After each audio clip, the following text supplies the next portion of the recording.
This ABC 15 Flash Briefing is sponsored by Sanderson Ford. Straight up. Hello, I'm Faye Fredericks with your top stories from ABC15 Arizona. A historic moment caught on video as the first World War II veteran inside the Phoenix VA receives the COVID vaccine. The Phoenix VA sharing this video of the 94-year-old veteran. He's the first vet of any era to get the vaccine.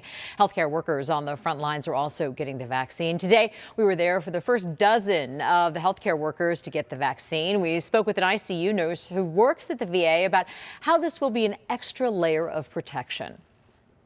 In March, you weren't sure if your equipment was going to protect you, but over the months, you didn't get sick, and you were doing what they told you to do, and wearing the protective equipment. You didn't get sick, so this is just one more thing that this helped.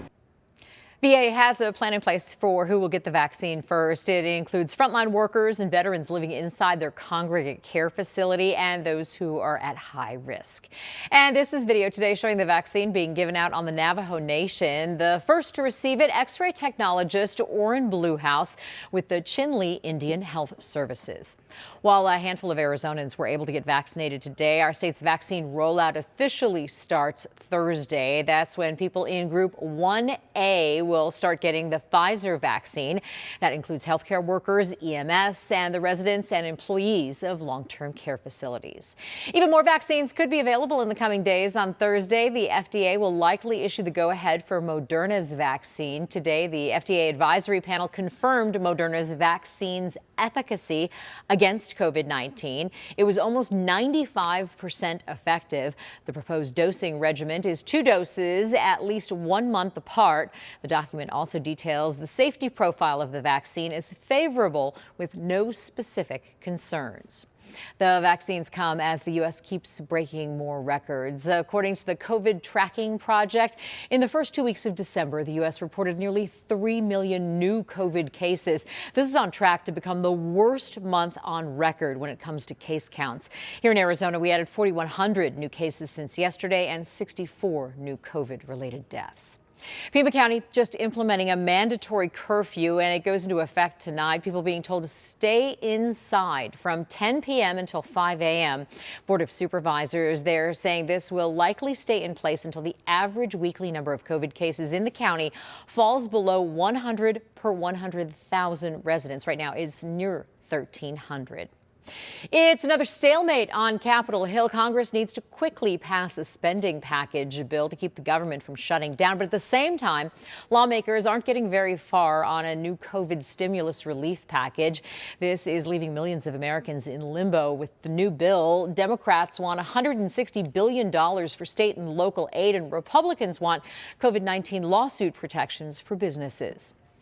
We're tracking several developing stories right now. First in Tempe, police just identifying a man found shot outside his apartment unit as 48-year-old Detrick Stanford. This happened near US 60 and Mill Avenue. Tempe police say the shooting is not random, but don't have a suspect. Stopped before anyone could get hurt. DPS now investigating a wrong-way driver along I-10 near Queen Creek Road. DPS says calls came in about a red Chevy Camaro going west in the eastbound lanes. This is some ADOT video showing the backup in the area. The driver identified as 39-year-old Jorge Dominguez of Tucson. He was taken into custody and booked for aggravated DUI. Troopers say he was asleep behind the wheel when they caught up to him. Tracking your forecast, we are in for another cold night here in the valley. I'm Chief Meteorologist Amber Sellens, and another round of freeze warnings for parts of Pinal County and the Southeast Valley. Same locations we saw them overnight last night, again tonight as these spots briefly touch the freezing point at 32 degrees. There's your forecast across the state. 32 up in Sedona as well. Single-digit lows in Flagstaff, the Grand Canyon, and Window Rock. So it is going to be absolutely frigid up there. Temperatures in the afternoon peaking in the 40s along the rim and 50s in Prescott, Sedona, and Payson. We are tracking low pressure passing to our north Thursday and Friday. It looks like more clouds for the valley, but no rain. And we'll keep these temperatures in the 60s as we head into the weekend. 67 on Thursday, 65 on Friday, and into the 70s again by Sunday. This ABC 15 Flash Briefing is sponsored by Sanderson Ford. Straight up.